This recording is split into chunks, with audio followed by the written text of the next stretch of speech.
capital, né? E como é que você enxerga o outro lado? É um lado que eu já refleti bastante sobre isso. Você acabou de falar. Esses investidores que botam dinheiro, milhões e milhões em startups, ele vai ter um fundo de 30 empresas. Pode ter 100, pode ter 200, sei lá. Então, ele meio que não tá nem aí se vai dar certo ou errado. Só que o empreendedor, vamos dizer, no caso você ou eu, se a sua empresa der errado, é ruim para você. É ruim, não é ruim, não é pouco ruim, é muito ruim. Porque eu gosto de falar que pro investidor, aquela startup que ele investiu representa, se for um fundo de 20 empresas, é um 20avos da vida daquele fundo. Então, assim, o risco do investidor está diluído em 20 startups, né? E ele sabe que no preço médio, no retorno médio, o fundo dele vai ser bem sucedido. Porque ele tem uma diligência, ele investe em startups, todas que ele investe, ele acredita que vai pagar o fundo inteiro, mas ele sabe que algumas não vão. Pro empreendedor já não. Ele não tem 20 startups embaixo dele falando que o negócio pode dar certo ou dar errado. Então, assim, existe um desequilíbrio de interesse e de risco entre investidor e empreendedor. E como empreendedor, eu sempre aconselho todo mundo que quer entrar nesse jogo a não entrar com a cabeça de investidor. Você tem que entrar com a cabeça de que a sua startup é 300% da tua vida. Porque é o 300% que é o 100% que você tá hoje, é o 100% que você deixou de fazer outra coisa, é o 100% que às vezes você pode ter algum prejuízo futuro caso esse negócio dê errado. Então, assim, é 300%. Então, não entre nesse jogo achando que, eu vou fazer esse negócio aqui, mas se der errado, o investidor vai ficar tudo bem. Não pensa com essa cabeça. Você tá pensando na cabeça errada. Tem que pensar que esse negócio é o único, esse é um negócio que vai poder mudar a sua vida, mas mais importante, mudar a vida de um ecossistema como um todo, de cliente, de mercado, de indústria. E quando pensa com essa cabeça, é aquele negócio de você não ter plano B, você não ter válvula de escape, você não ter, se não der certo, eu levanto mais um round aqui ou ali, tento... Tenta pegar com o dinheiro que o primeiro que você levantou, fazer o negócio, não precisar mais de capital. Sim, primeiro que ser o último, assim. E ter mais capital não pra, a empresa deixar de morrer, mas ter mais capital para crescer ainda mais, né? Então, e aí você entra num ciclo virtuoso. Então, mas existe um desequilíbrio de interesse entre risco e retorno do empreendedor e do investidor. Mas assim, ao mesmo tempo, o risco do empreendedor é maior, mas o retorno dele versus o que ele está colocando ali também é muito maior do que o do investidor. Porque você pega o dinheiro de fora e, enfim, você Exatamente. Você vai ser dono de maior parte da empresa dos investidores. Não necessariamente de todos os investidores, porque você vai pegar vários investidores, mas você...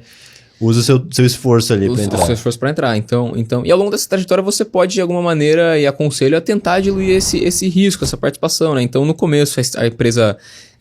a gente não tirava nada, não ganhava nada de salário e tal. Conforme a empresa cresce, você vai acomodando num cenário de mercado, quanto que o mercado paga para essa posição, para aquela. Sempre com uma certa diligência e um bom senso grande. Para também o investidor falar assim, mas você tá aqui criando um puta desequilíbrio. Então, você consegue, ao longo do caminho, de certa forma, diluindo um pouco esse risco. Mas o risco faz parte do jogo e até por isso chama Venture Capital, é jogo de risco, de venture, é de arriscar, de um pouco de se aventurar.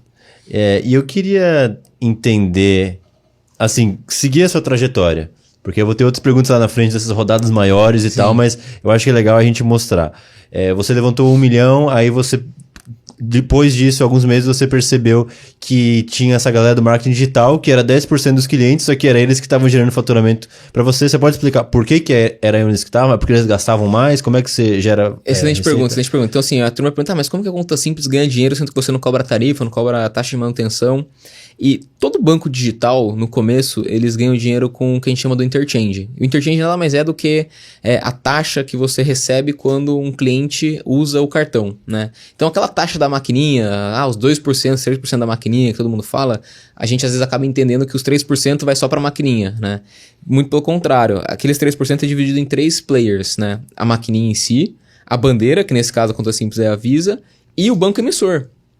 Nesse caso, como a gente atua como uma conta corrente e uma plataforma financeira, a gente atua como esse banco emissor. E essa taxa da maquininha, o maior percentual vai para o banco emissor. E a gente, que é o interchange. Então a gente ganha dinheiro, o cliente gasta, só que ele não vê a gente recebendo esse dinheiro. Então pra gente o modelo casava muito, porque a dor que a gente resolvia era de certa forma também onde gerava um valor pro Quem negócio. paga é o vendedor que aceita o cartão, não é você usando. Isso já é padrão, assim, tu não tá padrão da indústria criado lá com o Diners em 1950, que depois entrou Visa, entrou Master e se criaram essas networks de payments e a indústria ficou desse jeito, né? Então, e a indústria vai evoluindo, né? Entra o Pix agora, tem sistemas de pagamento instantâneo na Índia, na China, mas a bandeira ainda esse sistema de pagamento com cartão ainda é um... E como é que você escalou o negócio e como é que isso foi levando... Eu entendo que o objetivo não é necessariamente as rodadas, mas eu acho que as rodadas elas podem servir como uns bons pontos de... Pô, você chegou como se fosse um objetivo, obteve esse reconhecimento, teve mais capital para crescer, e aí você teve essa de 1 milhão, você descobriu o Product Market Fit, e aí o que aconteceu depois? Boa. Então a gente levantou essa de 1 milhão, aí a gente tava começando a procurar esse Product Market Fit, e aí veio a pandemia, né? E aí na pandemia o mundo vai acabar, 3 circuit breaks na bolsa na mesma semana, turma falando que dinheiro de venture capital ia acabar, e a gente com o dinheiro que a gente levantou, com um certo conforto, mas assim, ainda naqueles soluços de arrebentação, de tentar sair dessa arrebentação. E a gente falou, tinha uma startup, tinha uma aceleradora que estava olhando para o Brasil e falava, pô, vamos acelerar empresas brasileiras, tá? A gente viu uma notícia que era o Y Combinator. Só que o Y Combinator é uma aceleradora de 2005, conhecida como ser a principal e maior aceleradora do mundo. Por lá passaram Dropbox, Airbnb, Rappi, a Brex, que é um benchmark nosso, Twitch, Coinbase, QIFI. Então, pô, foram só startups que a gente falava, pô, olha onde esses caras estão. E a gente falou, cara, isso nunca vai acontecer. O Y Combinator, super distante, eles nem investem direito em Brasil. E a gente aplicou, né? E a gente foi passando o processo lá, faz um vídeo. Aí a gente mandou um vídeo lá, e aí o vídeo tinha que mandar até uma segunda-feira às 8. E aí eu não sei porque eu esqueci, a gente tinha feito o vídeo, mas eu acabei mandando na terça. Aí tinha o Late Application, eu mandei no Late Application. Eu falei, puta, se a gente tinha a oportunidade de passar, agora esquece, agora que a gente não vai passar mais. Aí mandou um e-mail, queremos que você fale com os sócios, entrevista com os sócios. A gente, vamos fazer entrevista com os sócios. Aí de repente tava o sócio me ligando lá, o Aaron Harris, falou, vocês passaram, a gente quer investir em vocês, quer que você faça parte do bet. Aí naquele momento, foi um momento muito divisor de águas pra gente. Porque foi assim, uma validação internacional de uma entidade desse mundo startup, que é quase assim que é um negócio que fica no pedestal. Y Combinator, vai investir na conta simples. E aí isso acabou trazendo uma visibilidade pra gente muito grande. E também eles investem um capital ali de $150 mil. E falou, opa, se a gente tem algum desconforto aqui, vamos aproveitar desse momento, um momento assim único da empresa. Era um programa de 12 semanas, que a gente colocou como meta crescer pelo menos 10% por semana durante as 12. E falou assim, esse é o nosso momento de virar o jogo com a conta simples. Toda aquela dificuldade que a gente teve no começo dos quase 100 investidores querendo pegar investimento com eles falando não, toda desconfiança, agora é o momento da gente mudar essa história. E aí a gente entrou e nesse mesmo momento foi meio que assim muito timing, né? De novo um pouco da sorte. A gente tava com o produto assim certinho para começar a escalar, os múltiplos cartões em linha, solução de conta, o básico, tudo bonitinho. Aí a gente na decisão de focar no público dos 10% que geravam e concentravam a receita, e a gente entrou no Y Combinator. Nisso a gente teve até algumas discussões lá dentro, se a gente, qual era a estratégia, nichar e focar no público que a gente viu que tinha um fit grande, ou tentar ir para o mar aberto, uma estratégia de ganhar mais base, tentar monetizar isso a longo prazo. E aí eu lembro que o Aaron Harris falou pra gente, cara, eu sei que às vezes você ir pro mar aberto e tentar atender todo mundo é um pouco mais sexy, é mais legal, tem mais número, é mais pomposo, mas onde vai dar resultado mesmo é nessa lagoa que você encontrou, que você resolve dor. Foca ali. A gente falou, cara, é isso, então vamos focar nesse público. E a gente ficou as 12 semanas, a gente criou um ritual de olhar a receita todo dia, olhar o lead todo dia e pensar em ações todo dia do que a gente ia fazer para conseguir atender a nossa meta de 10% de crescimento semanal. Resultado do negócio. A gente cresceu durante o IC toda semana mais do que 10%, teve semana que a gente cresceu 30%. O faturamento que a gente começou em 2020, que era quase nada, a gente breakivou a empresa em agosto. A gente foi levantar o fundo, aí terminou o IC, aí o IC te coloca em contato com fundos que já são de uma nova fase, que daí é a fase Seed e também investidores que fazem Series A, que é uma fase seguinte. Que eles estão preocupados com a atração do negócio, quando você acha o Product Market Fit, e estão querendo colocar mais dinheiro para você escalar ainda mais rápido.